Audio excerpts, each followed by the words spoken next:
the things I wanted to ask you, Conor is in town. Have you met with him? No, I haven't. I haven't even talked to him. Do you have any plans to meet with him? No. Okay. And do you know if he's here to train now or what's? No, I think he's here for, he had some sponsorship stuff that he had to do in town. Justin Gaethje's manager came out today and said that Justin was offered Conor McGregor 5 times, and all 5 times Conor refused. Can you verify if that's accurate? I don't know if that's true. Conor McGregor, I've said this many times, and I'll say it again.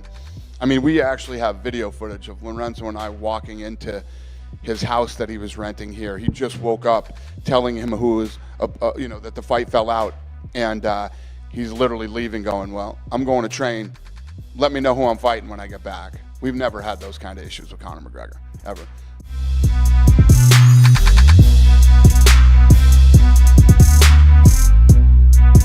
When do you think you're back, and do you have to kind of be careful about coming too soon? Yeah, I think I'm very excited to come back and fight again, but it'll probably be, Q1 next year. You were supposed to fight Jamal Hill in June, and that fight was scuttled. Do you feel like that would be a fight that you would like to take again? Yeah, absolutely. I think it's almost inevitable, right? I think he's ranked number 3. I think anyone up there in the top 5 is kind of inevitable. So let's see what happens. I think pretty shortly here I'll be talking to the matchmakers and the bosses and see what they think.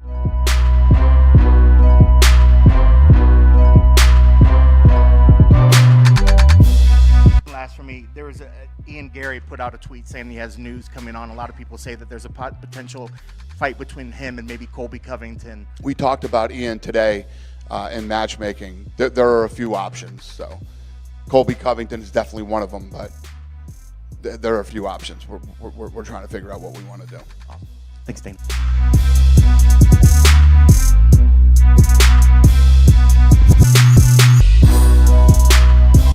I'm curious to see what you think now with your boy Joaquin Buckley calling you out. Saying, come on. Is it Joaquin? What did he say? Say it again. Did I say it right? Yeah, I think you said it right. Say it again. Joaquin? or is it Joaquin or Joaquin Buckley? No. Who knows? But either way, Kamaru, he called you out. He says, I want a piece of you. I will knock you the hell out. Well, I mean, take a number. Take a number and get in line. I believe he's probably, the 10th, 11th guy? I don't know how many guys have called me out. It is what it is. It's obviously, like DC said, it's a more reasonable call out for him because he is on a streak. He's been doing good work inside there. I believe he was losing that fight, and it was just a way to be relentless and find the shot eventually to get that finish. So, hats off to him. He did a great job. If that's the fight, then that's the fight. If it's not, it's not. Obviously, right now I'm working on myself and trying to get myself back because I fought injured for so long to where I achieved all the things that I achieved. But at some point, it does catch up to you, and you have to sit down and correct some of those mistakes. But like I said, I ain't going nowhere. I'm still here. And eventually I will get in there and I will show the people that I am once again the king. So it is what it is. But, congratulations to Joaquin. How'd you say, Henry? Joaquin? Joaquin, right?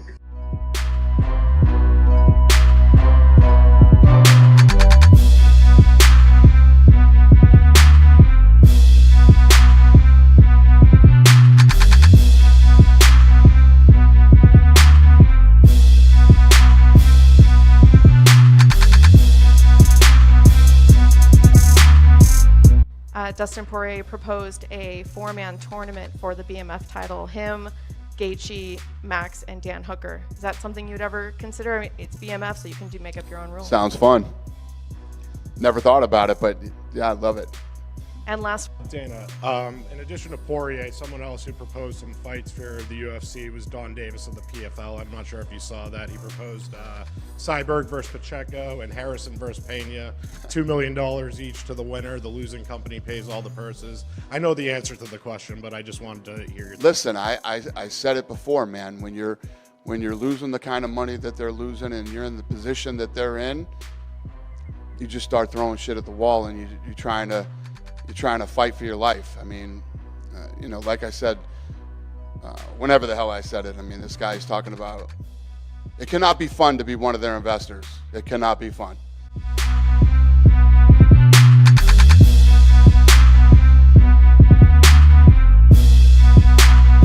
But, you know, I never missed weight. I never missed no weight in my whole career. And I ain't planning on starting to miss weight for this fight. Because this fight, it took a whole lot of work to get back here. You know, I mean, I've been saying it over and over and over again. How people said that I shouldn't be here. I should have did something else. I should focus on something else. I'm done.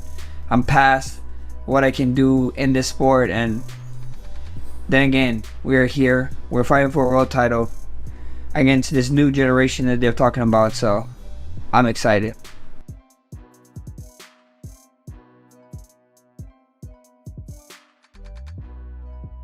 At the time, I never knew who my father was. And so my mom, probably ashamed of what happened between my dad, but she would not give me any information. Eventually, I got his social security number. I gave it to a friend who finds people around the world, bloodhounds, found out every single thing about him, and I had the phone. I was like, holy shit. I'm 30 years old. I have 2 children. I'm about to call this man I never met before in my life. What the fuck am I gonna say to him? I call him, I said, hey. I got, hello, I was like, hey, how's it going? Yeah, this might sound weird. I'm your son. He goes, huh, okay. And I was like, does a name Karen Crow, which is my mom's name, does that ring a bell? He goes, I can't say that it does. I'm like, oh, he doesn't remember he doesn't remember my mom, right? So I'm like, okay, well, I'm your son. So I'm like, oh shit, I'm sweating. I'm like, oh God, this is 30 years old, going through something new. He goes, okay, so you're my son. He always knew about me, but not really, right? I was like, I want nothing from you. I want no money, don't need nothing. I was like, all I want to know is what happened. Right? Because I don't know the story. What happened? And he goes, you want the real version or you want the fake version? I was like, I'm a grown-ass man with 2 kids. I don't need nothing. What happened? And he told me everything. And I was like, all right, I appreciate you being honest. And he goes, so what about you? And I was like, just Google me. And then I was like, call me back. Volk's gone past his use-by date. I saw one off-pasta sauce and the world goes crazy. Ridiculous. G'day, oh Volk here. I'm not fighting right now, so I'm working on my side hustle down at the local farmer's market. So I like to come in nice and early, you know? Set up. Preparation is key. Mate, the punters, they're gonna be all over this stuff. Volk's pasta sauce, can't get any better. Just one pasta sauce, please. Just one, now you need to buy 2, mate. You're too skinny. What are you, flyweight? Tap and go. Tap. You know I never tap. Hey, how's your father? You call him? Yeah, when you getting married? Mate, you're getting a bit older now, getting stale down there. Ah, good boy, good boy. Here, have some of this. Hey, $5, sir, $5. Nah, cash only, cash only. Hey, everybody, cash only. Is this gluten-free? Free. You buy 1 for $5, 2 for $10. Deal just for you. Yeah, Dan, that's plenty of time. Fax me through the contract. See you next week.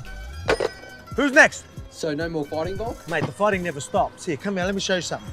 Clearly, it's all on my side. It's ridiculous, man. What'd you say, little passer boy? Nothing, Beverly. I'm just saying you stay on your side, I stay on mine. Piss off! Come and get some Spanish paella. It's got a real knockout punch to it. She doesn't even have a permit for a stall. She's just doing it out of spite. Here's the bowl for you. Promise I didn't spite in it.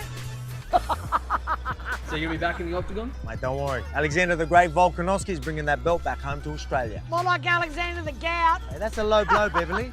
But that does remind me. My pills. What day is it?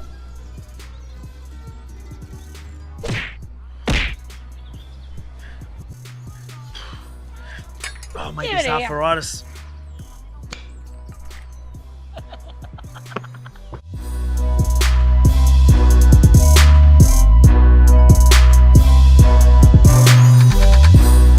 A couple of weeks ago, you had said that Dricus was going to do his next defense in South Africa. Now his coaches are saying he's going to fight in Sydney. Yeah. So can you kind of clarify that? Yeah, so you know how bad I want this. I've been trying to get this thing done. The arena situation there is tough. It's tough to pull off. So that's been the challenge with Africa as a whole. So we're trying to figure it out.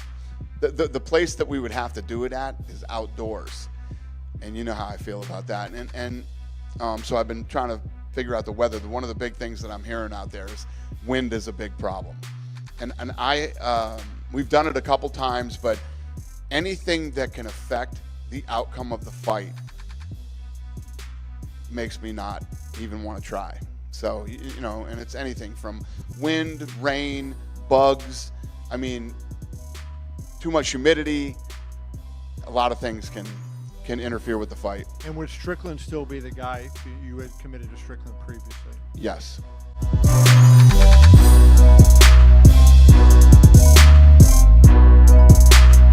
Strickland blasted Khamzat, saying, "I love how the world just overlooks this guy's past, builds a life in Sweden, goes and becomes best friends with an absolute monster who pretty much bought him like a W. Then when the leash got too tight, he fled to the Middle East. You should not be allowed in this country. You sold your soul to a terrorist dictator. You are not compatible with America. Thank God we don't do drone strikes in that part of the sandpit. Sick of the UFC forgetting it's an American company." Sean Strickland had some pretty pointed comments in a That's crazy. tweet today. I can't even imagine. Kind of slam. I'm not sure. To be honest with you, I don't even want to hear it. Okay. I don't even want to hear it. It's just, I mean, is it even shocking anymore? Whatever he said. Okay. And he told me everything. And I was like, all right, I appreciate you being honest. And he goes, so what about you? And I was like, just Google me. And I was like, call me back. Holy shit.